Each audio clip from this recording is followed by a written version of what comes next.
Olá, o Equador promove uma reforma no Poder Judiciário para deixar a justiça mais próxima da população. E o Diplomacia recebe o coordenador dessa reforma, Paulo Rodrigues, presidente do Conselho Judiciário do Equador. Eu não sei se estamos fazendo todo novo, mas sim, muitas coisas novas. E você vai ver mais. Escravidão. Em pleno século XXI, cresce o tráfico de pessoas e o Brasil já aparece como receptador de trabalho escravo. O Mercosul começa a agir para acabar com essa triste realidade. O nosso Código Penal é de 1940. Ele admite apenas, reconhece o crime de prostituição, tráfico de pessoas para fins de prostituição. Mercosul. Movimentos sociais do bloco se encontram em Brasília para preparar a participação na próxima reunião do Mercosul. A gente defende que o pilar cultural seja parte dessa relação e não somente da questão do sofrimento indígena, né, da miserabilidade indígena, mas também da dignidade, a questão da territorialidade e a questão também da cultura, né? Oportunidade. A oferta massiva de bolsas de estudos no exterior pelo Brasil promove a cobiça de universidades estrangeiras afetadas pela crise internacional. A área de ciência, tecnologia e inovação é fundamental, não somente para crescer ao lado do comércio, mas também para desenvolver outros setores da economia. No Arte e Diplomacia, o talento dentro e fora dos jardins de Burle Marx. E nas colunas culturais, a análise do filme alemão A Vida dos Outros e o som com humor do grupo argentino Le Luthier. Muévete, muchacha, muévete, mi amor, bailemos sin cesar, bailemos sin descanso este ritmo agotador. E ao longo do programa, você acompanha o ensaio fotográfico de Paulo Acrísio sobre a Turquia.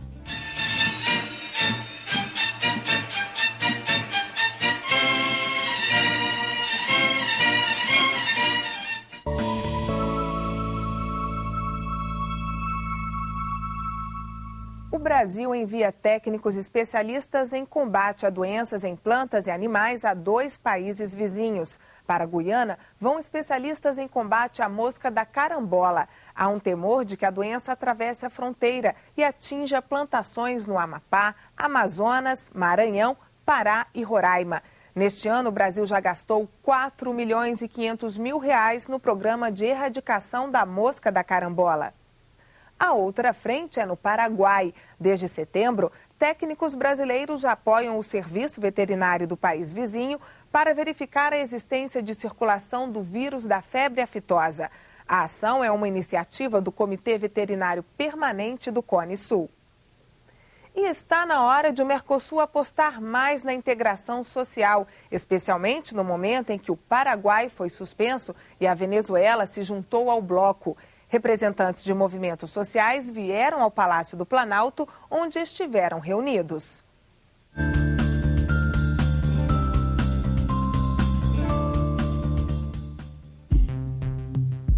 O comércio no Mercosul em 20 anos de funcionamento cresceu 9 vezes.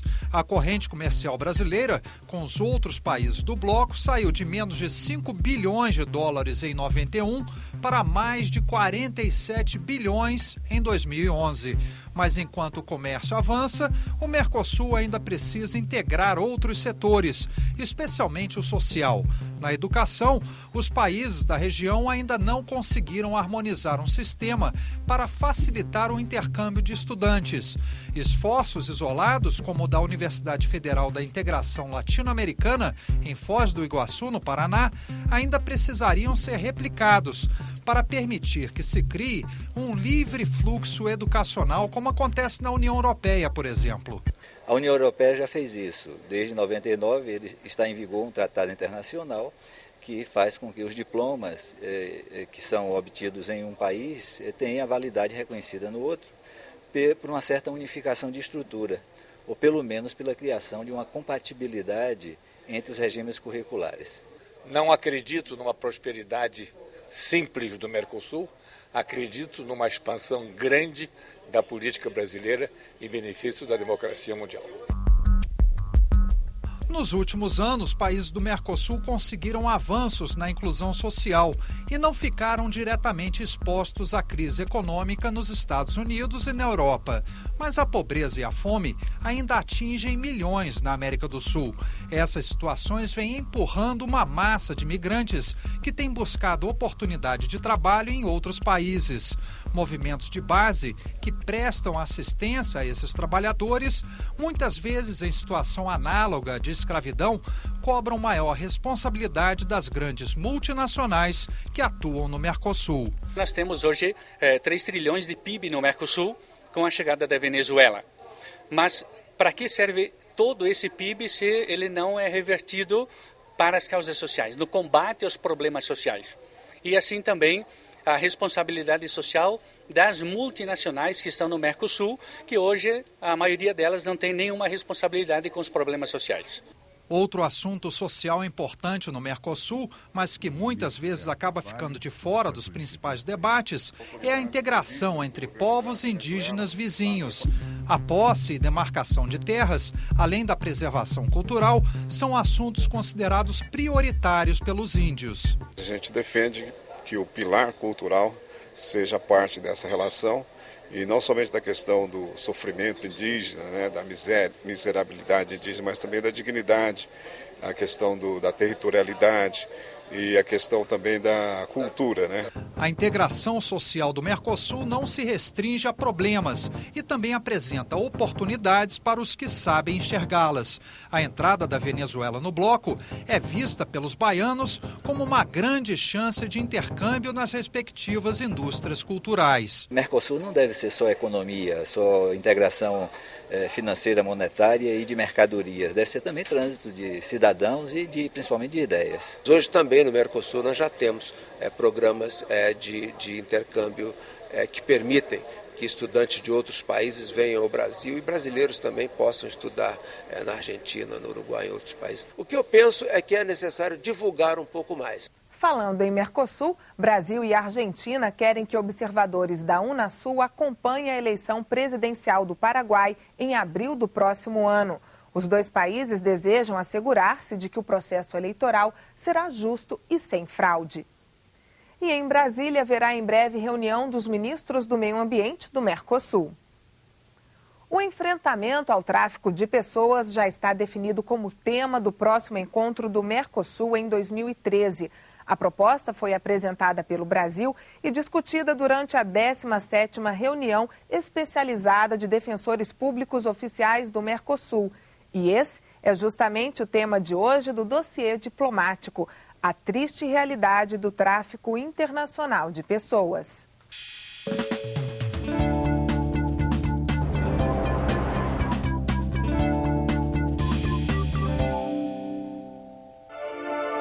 O sonho de Bruno é o mesmo de muitas mulheres e travestis das grandes cidades brasileiras. Ir para a Europa em busca de uma vida melhor. Tá, Itália. Porque lá dá mais dinheiro, lá a gente consegue viver melhor. Ter sua casa própria, uma boa casa, ter um carro, uma boa conta bancária, ajudar a mãe, que é o meu sonho, é ajudar a minha família, né? Ela mora numa favela da periferia de Salvador. Com o desejo de sair do país, é uma potencial vítima de um crime que movimenta 32 bilhões de dólares por ano: o tráfico de pessoas.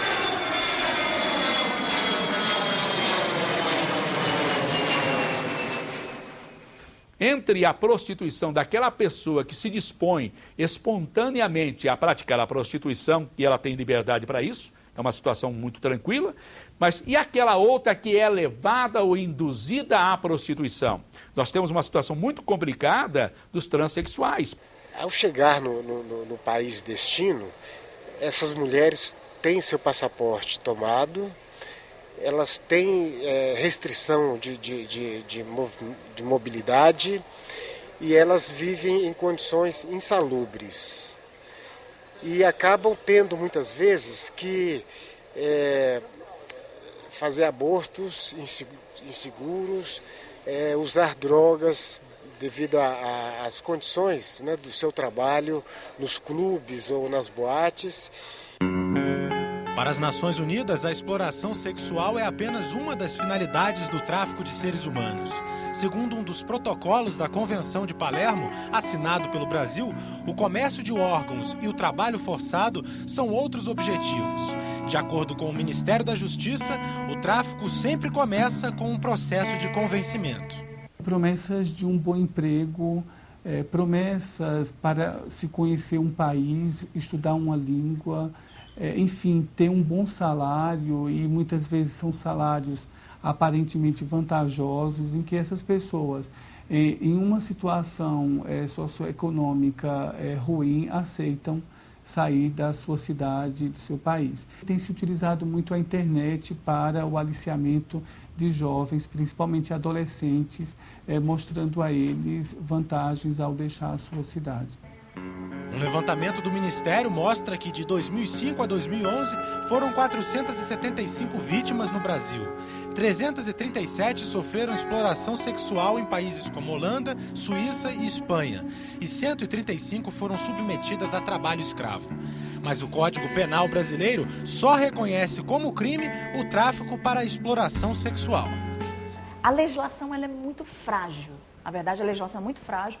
E ela trabalha, infelizmente, eu preciso dizer, ela trabalha contra o trabalho de repressão. Se a gente descobrir alguém que está aliciando alguém para remover os órgãos, enquanto não houver a remoção, a venda do órgão, algo assim, não aconteceu nada. Não aconteceu nada. Por mais que a gente saiba que isso está sendo planejado e tudo mais. Isso aqui no Brasil hoje são apenas atos preparatórios. O tráfico para o trabalho escravo fica sem punição. Esse homem foi recrutado no interior da Bahia para a construção de uma ferrovia em São Paulo.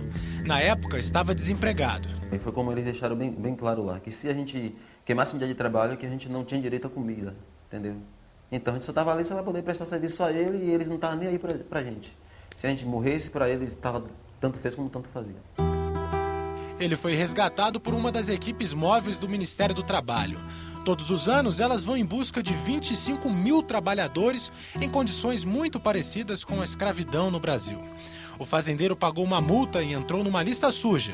O traficante nada sofreu. O desemprego gera essa vulnerabilidade, né? A pessoa vai para a informalidade, aceita trabalhar sem contrato, aqui no nosso caso, sem a carteira assinada, né? Então, perde a formalização, aumenta a vulnerabilidade. Novas formas de exploração do trabalho começam a aparecer, segundo o Ministério da Justiça.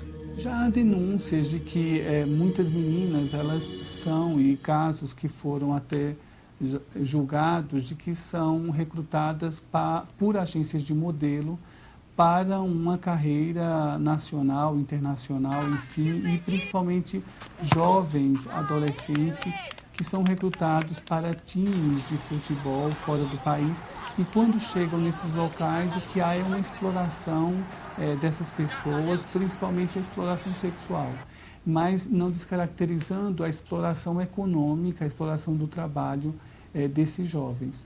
O técnico desta escolinha de futebol confirma o problema.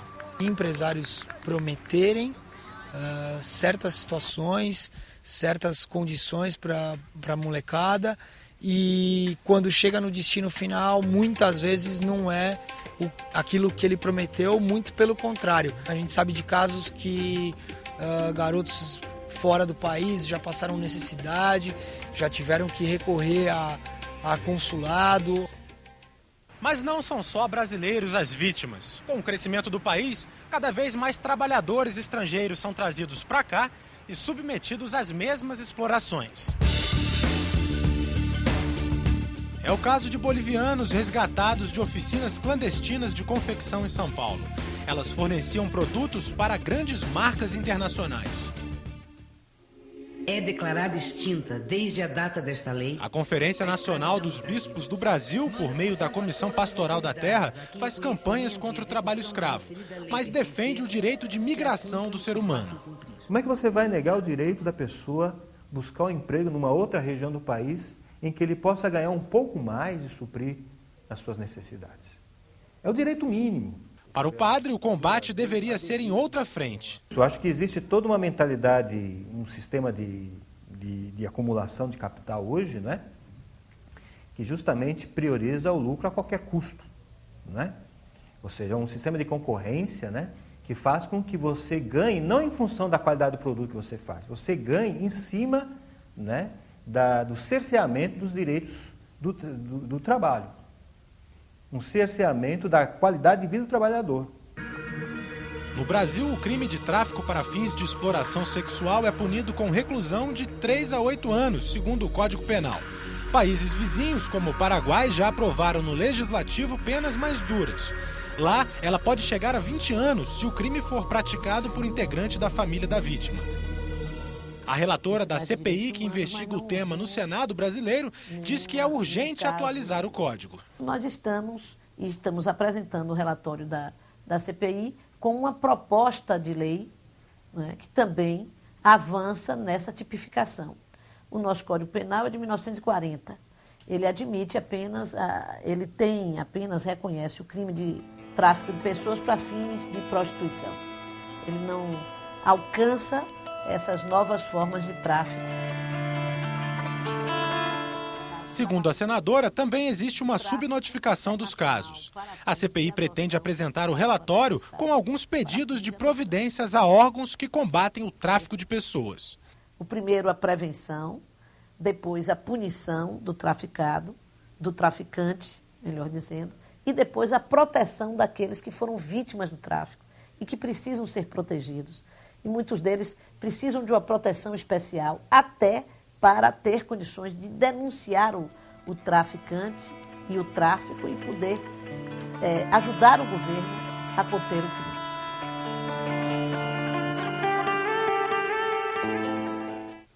Cidades brasileiras que fazem fronteira com Uruguai, Paraguai e Venezuela já podem ter free shops. A nova lei aguarda a regulamentação da Receita Federal e deverá seguir as mesmas regras das lojas que já existem em aeroportos. A expectativa é atrair turistas e estimular as vendas em algumas regiões do país. Para quem adora compras, uma das vantagens de viajar para o exterior é aproveitar os preços convidativos dos free shops. Graças à isenção de vários impostos, os produtos saem bem mais baratos se forem comprados no Brasil. Antes restritos apenas aos aeroportos, agora os free shops ganham mais espaço. Uma nova lei permite a criação desse tipo de comércio em 28 cidades brasileiras. Vão estar à venda os produtos importados e nacionais, que podem ser pagos em real ou em outra moeda. Mas apenas turistas estrangeiros vão poder comprar as mercadorias. O país tem seus comércios fronteiriços. De certa forma, a gente tem um princípio de não exportar imposto. E esses free shops visam, então, retirar os impostos. Os produtos se tornam atrativos. Essas zonas francas arrecadam $1 bilhão. $1 bilhão por ano no Uruguai. A novidade visa atrair vizinhos sul-americanos, que poderão aquecer a economia nessas cidades de fronteira. Os outros têm uma espécie de zona mais fortalecida nos seus lados, seus países vizinhos com os nossos. Nós queremos alguns mecanismos para que possamos dar sustentabilidade a esses nossos lados. Benefícios poderiam ser geração de empregos, tá certo? Ou mesmo a arrecadação de impostos locais. Universidades estrangeiras de olho na receita das bolsas de estudos que o Brasil vai distribuir no programa Ciências Sem Fronteiras. Os detalhes você confere no próximo bloco.